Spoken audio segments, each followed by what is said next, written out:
Hey there, everybody. I'm Michael Bolton III here with Rivey for our final day of the Alliance Tournament 10 qualifiers. We have a great match here for you. Mildly Intoxicated versus Revolution with a lot of dots. Rivey, why don't you tell us a little bit about these two teams? All right, so Mildly Intoxicated, which is notable for being Uki's team, the team that was behind Black Legion last year, and teams like Atlas and the Blanket Men before that, have 3 Cyclones, a Scimitar, and 2 Worms.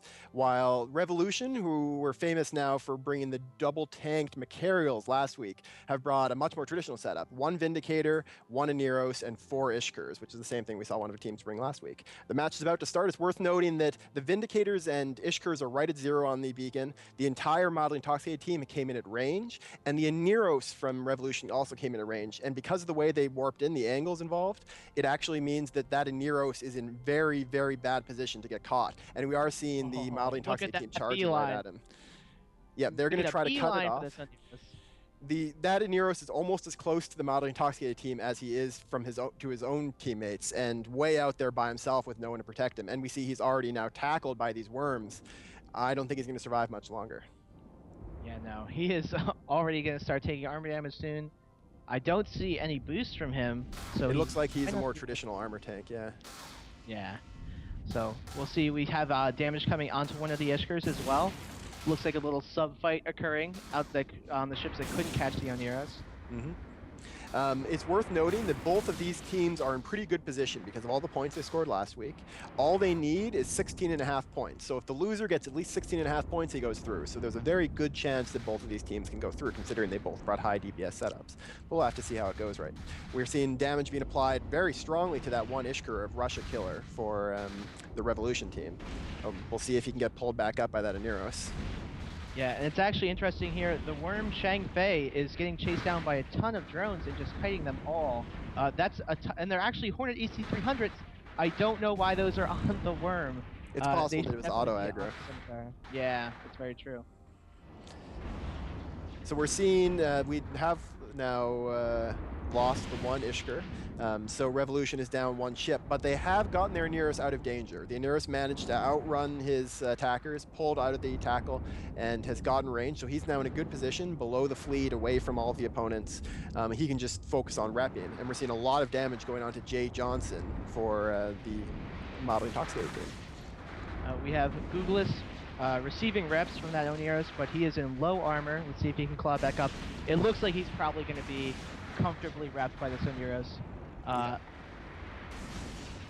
We're seeing all the damage from the Vindicator of Revolution, of Liquid 34, being applied to Jay Johnson's Cyclone. Jay Johnson is holding up decently with the help of his reps. I'm not seeing any shield boosts yet from him. It's possible that he's only buffer tanked, or it's also possible that he's saving his shield booster for if they feel they need it, that right now he's being repped well enough by his Scimitar. Very true. Both these logistics at this point have tons of range. They're pretty comfortable where they're set up now. So they're really just trying to take out the Frick DPS from the opposing team. And as you say Douglas, that, yeah, there you go. One of the Ishkers again for Revolution dropping. So that already puts Mildly Intoxicated at 8 points, which is almost halfway to what they need to be guaranteed to go through. So they have to be happy about that. But Jay Johnson is dropping. At the moment, he's just barely keeping up with the damage with the Scimitar helping him. But if that Scimitar gets jammed by all the ECM drones around him, then he'll drop very fast, as we see him go into armor now. Yeah, I think what's happened here is he caught by the Vindicator? Yeah, he is currently caught by the Vindicator. And that's not a position that anyone wants to be in. We've mentioned the webs bonus on the Vindicator before, but I'll go into a bit more detail as Jay Johnson goes into structure and explodes.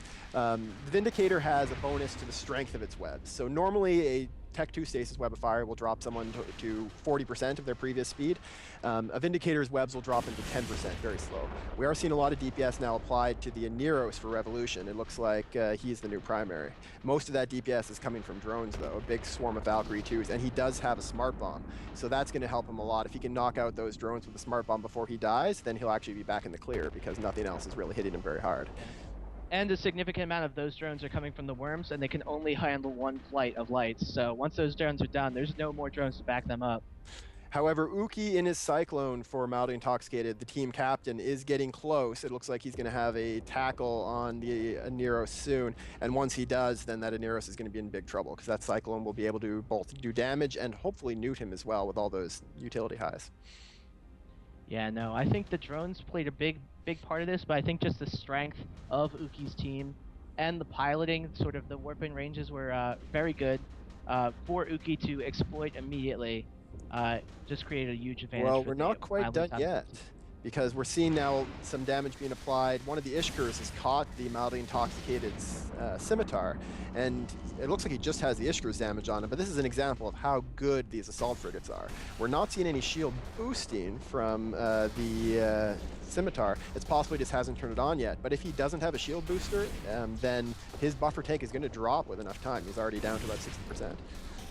Yeah, we're also seeing right now Salvatore in the in his Iskar dueling right now with the Vindicator, showing how strong the web and tracking bonus on the Vindicator is, sort of tying both of each other's ships into place with their webs. We are seeing boosters now from the mildly intoxicated scimitar while you're talking there, so it is good. He did have his booster, he just didn't want to use it until he dropped a bit lower, so he's going to be fine. He'll be able to tank the damage from that Ishkar for quite a while unless more ships get on top of him. We're seeing still damage being applied relatively slowly to the Aneros of Revolution. Uki has gotten on top of him now. He is now webbed. So all the drones, most of the drones that were hitting him are gone. He still has a couple on him, but his Smart Bomb has done a good job of destroying them. But that Cyclone is going to be what finishes him off. He's in low armor now. He's going to go down pretty quickly, and then that's going to give a pretty big advantage to the mildly intoxicated team. Yeah, I should make a correction earlier. It was a worm dueling with that Vindicator. Right now we have Axel Rust going down, and after that I think things are just going to spiral out of control for this team. The Scimitar's reps are just going to be too strong, and the Vindicator I don't think will be able to catch it. They have too much to throw in between the Scimitar and the Vindicator. Yeah, I think this is definitely looking very good for Mildly Intoxicated. It's great to see them doing well. Uki is a guy that I've got a lot of respect for in the tournament. He's run a lot of strong tournament teams, and this one is no exception. It was a good setup to bring. You want to bring a lot of DPS on this last day, so that way, even if you lose, you at least do a lot of damage, get a lot of points. Yeah, no, Axel Rust is actually piloting exceptionally well. Like, he has been kiting this in low armor for a long time. Interestingly, it looks like he may be, yeah, he's still burning around fast. Yeah, he's webbed again, but yeah, he's doing a great job of breaking out of this. It looks like he's got an afterburner fit, because even with a scrambler on him for a while there, he was still able to move fast. But he's dropping down again, and is in a lot of trouble. He's into structure. His time is limited, is numbered in the seconds. He's trying to run his local rep. Mm-hmm. It's interesting to see a local armor rep compared to a lot of these local shield reps you can see on Aneroses.